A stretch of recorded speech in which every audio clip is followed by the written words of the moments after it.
Manila Broadcasting Company.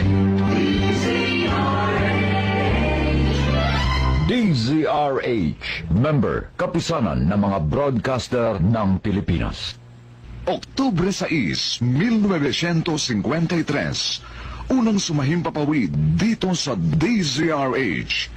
Naggamit na ng di mabilang na gawad karangalan.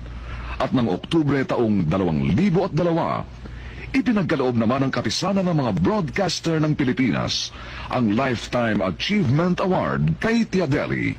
Ang kasaysayan sa mga liham kay Tiadeli.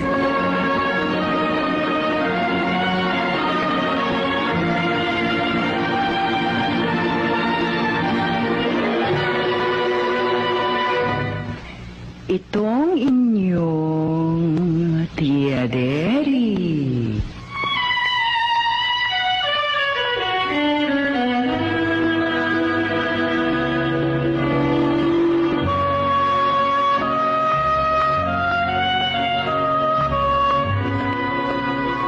Kumusta, mga ginigiliw kong tagapakinig? Narito na naman po kami sa pagsasadula ng mga pangyayaring lumikha ng suliranin at bagabag na humitik at maging mahalagang bahagi ng buhay.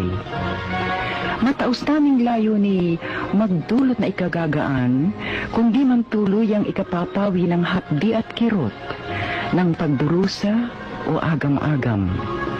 Sa huli, ako pong mag-uukol ng maikling panukala o kuro-kuro na sana'y makasiya sa may-ari ng salaysay, makaaliw sa marami, at kapulutan ng aral ng ibang ang isipay hinilam ng nanghinang kalooban at nagkulang ng tiwala sa sariling kakayahang bathi ng pagsubok ng kapalaran.